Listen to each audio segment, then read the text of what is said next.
இன்றைய தேதிக்கு விஜய் வைத்திருப்பது முற்றுப்புள்ளியா தொடர்புள்ளியா, அவ்வளவுதானே கேள்வி. 2026 தேர்தலுக்கு முற்றுப்புள்ளி வச்சுட்டாரு.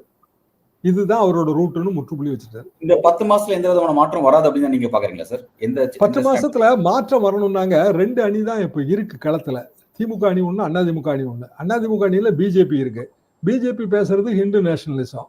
ஹிந்து நேஷனலிசம்னா ஹிந்து சுப்பீரியாரிட்டி. அது ஹிந்து சுப்பீரியாரிட்டின்னு வரும்போது அதுல ஹிந்தியும் சேர்ந்து வருது.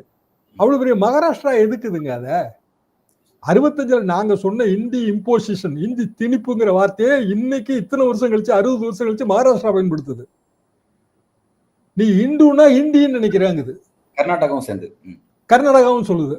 மகாராஷ்டிரா ரொம்ப ஸ்ட்ராங்கா இல்லைங்க பயன்படுத்துது. அதை மராத்தி நேட்டிவிசம் பல வார்த்தைகள்லாம் போட்டு பண்றாங்க. அப்போ பிஜேபிக்கான எதிர்ப்பு எதுல இருந்து வருது அப்படின்னா, அவங்க அந்த ஒற்றை கலாச்சாரத்தை உயர்த்தி பிடிப்பதுல இருந்து வருது. அதுல இருந்து அவங்க பின் வாங்குவாங்களான்னா வாங்க மாட்டாங்க. ஏன்னா அதான் அவங்க ஓட்டு வங்கி.